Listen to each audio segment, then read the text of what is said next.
ಯುಗಾದಿ ಎಂದು ಕರೆಯಲ್ಪಡುವ ಹಬ್ಬವು ಹಿಂದೂಗಳ ಹೊಸ ವರ್ಷದ ಆರಂಭವಾಗಿದೆ.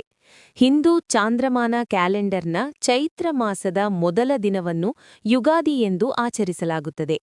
ಈ ವರ್ಷ ಯುಗಾದಿ ಹಬ್ಬವನ್ನು 2026ರ ಮಾರ್ಚ್ 19ರಂದು ಆಚರಿಸಲಾಗುವುದು. ಯುಗಾದಿ ಹಬ್ಬದ ಮಹತ್ವವೇನು ಗೊತ್ತೇ? ಯುಗಾದಿ ಹಬ್ಬದ ಇತಿಹಾಸ ಆಚರಿಸುವ ಬಗೆ ಹೀಗಿದೆ ನೋಡಿ. ಉಗಾದಿ ಅಥವಾ ಯುಗಾದಿ ಹಬ್ಬವು ಕರ್ನಾಟಕ, ಆಂಧ್ರಪ್ರದೇಶ, ತೆಲಂಗಾಣ ಸೇರಿದಂತೆ ದೇಶದ ಹಲವಾರು ದಕ್ಷಿಣ ಭಾರತದಲ್ಲಿ ಆಚರಿಸಲಾಗುವ ಪ್ರಮುಖ ಹಬ್ಬವಾಗಿದೆ. ಹಿಂದೂಗಳ ಹೊಸ ವರ್ಷವನ್ನು ಸೂಚಿಸುವ ಹಬ್ಬವೇ ಈ ಯುಗಾದಿ. ಹಿಂದೂ ಕ್ಯಾಲೆಂಡರ್ ಪ್ರಕಾರ ಯುಗಾದಿ ಹಬ್ಬವನ್ನು ಚೈತ್ರ ಮಾಸದ ಮೊದಲ ದಿನದಂದು ಆಚರಿಸಲಾಗುತ್ತದೆ.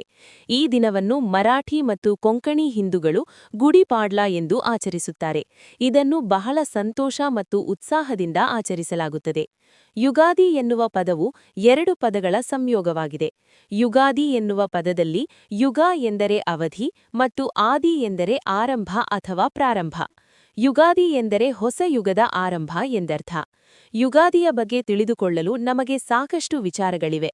ಹಿಂದೂ ಪುರಾಣಗಳ ಪ್ರಕಾರ ಬ್ರಹ್ಮದೇವರು ಯುಗಾದಿಯೆಂದು ಬ್ರಹ್ಮಾಂಡದ ಸೃಷ್ಟಿಯನ್ನು ಪ್ರಾರಂಭಿಸಿದನು ಎನ್ನುವ ಉಲ್ಲೇಖವಿದೆ. ದುರ್ಗಾದೇವಿಯ 9 ರೂಪಗಳನ್ನು ಆಚರಿಸುವ 9 ದಿನಗಳ ಉತ್ಸವದ ಮೊದಲ ದಿನ ಚೈತ್ರ ನವರಾತ್ರಿಯು ಈ ದಿನದಿಂದ ಪ್ರಾರಂಭವಾಗುತ್ತದೆ. ಭಗವಾನ್ ಬ್ರಹ್ಮನಿಂದ ಮಾನವಕುಲದ ಸೃಷ್ಟಿಯ ಪ್ರಾರಂಭವನ್ನು ಗುರುತಿಸಲು ಯುಗಾದಿ ಎಂದು ಈ ದಿನವನ್ನು ಆಚರಿಸಲಾಗುತ್ತದೆ. 12ನೇ ಶತಮಾನದಲ್ಲಿ ಭಾರತೀಯ ಗಣಿತಜ್ಞ ಭಾಸ್ಕರಾಚಾರ್ಯರು ಯುಗಾದಿಯನ್ನು ಹೊಸ ವರ್ಷದ ಆರಂಭ, ಹೊಸ ತಿಂಗಳು ಮತ್ತು ಹೊಸ ದಿನ ಎಂದು ಉಲ್ಲೇಖಿಸಿದ್ದಾರೆ. ಯುಗಾದಿ ಎಂದರೆ ಒಂದು ವರ್ಷದ ಆರಂಭ, ಯುಗ ಎಂದರೆ ಅವಧಿ ಮತ್ತು ಆದಿ ಎಂದರೆ ಯಾವುದೋ ಒಂದು ಆರಂಭ. ಯುಗಾದಿಯು ಬ್ರಹ್ಮಾಂಡವನ್ನು ಸೃಷ್ಟಿಸುವ ಭಗವಾನ್ ಬ್ರಹ್ಮನ ಶ್ರಮವನ್ನು ಸೂಚಿಸುತ್ತದೆ.